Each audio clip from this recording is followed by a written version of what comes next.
حقانی عوان فاضل جامعہ نظامیہ لاہور اور انجمن نوجوانان الفلاح کے صدر رجب علی حقانی، عزیز محترم زینت القراء مقرر شیریں میاں حضرت مولانا قاری محمد راسم خان قادری رضوی حفظہ اللہ تعالی کی دعوت پر موجود ہیں۔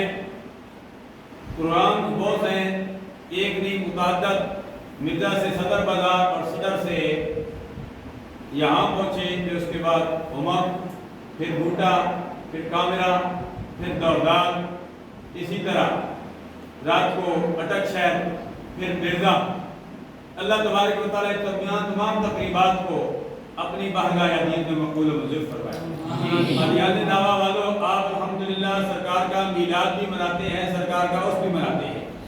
الحمدللہ ہم سرکار کی آمد کا ذکر کر کے، جس طرح ڈاکٹر محمد شعبان حقانی نے سرکار کی آمد کا ذکر کیا، قاری محمد راسم خان رضوی قادری جمعۃ المبارک کے موقع پر سرکار کی آمد کا ذکر کیا، کر رہے ہیں اور کریں گے۔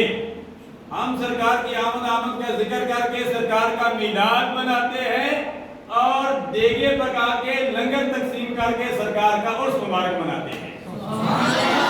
سرکار کا جب وصال با کمال ہوا، 12ویں دن میں نے اپنی کتاب پیغام مصطفیٰ اور 11ویں کی نسبت میں بھی یہ بات شامل کی ہے۔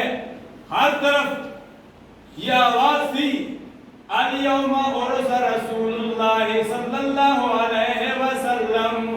ہر طرف آواز تھی کیا آواز تھی کہ آج اللہ کے پیارے حبیب صلی اللہ علیہ وسلم کا عرس مبارک ہے۔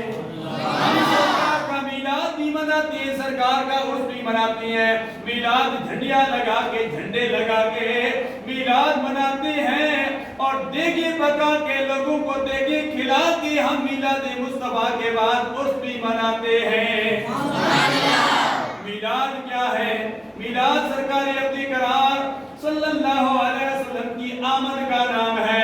ابھی صدر بازار میں بھی میں یہ بات کہہ کے آ رہا ہوں، سرکار کی آمد کا نام میلاد ہے۔ سرکار مکہ میں آئے، اللہ امام الانبیاء علیہ تحیت وسلام جب مکہ المکرمہ آئے، ہر طرف نور ہی نور ہو گیا، ہر طرف رونقیں ہو گئی، ہر طرف بہاریں ہو گئی، عالم کفر میں لردہ آ گیا۔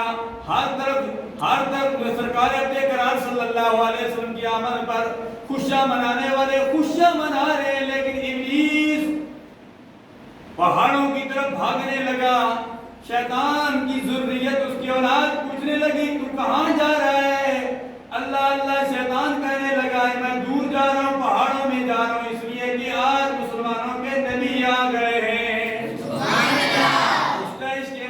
مفتی احمد یار خان صاحب نے فرمایا کہ نثار تیری چہل پہل پر ہزاروں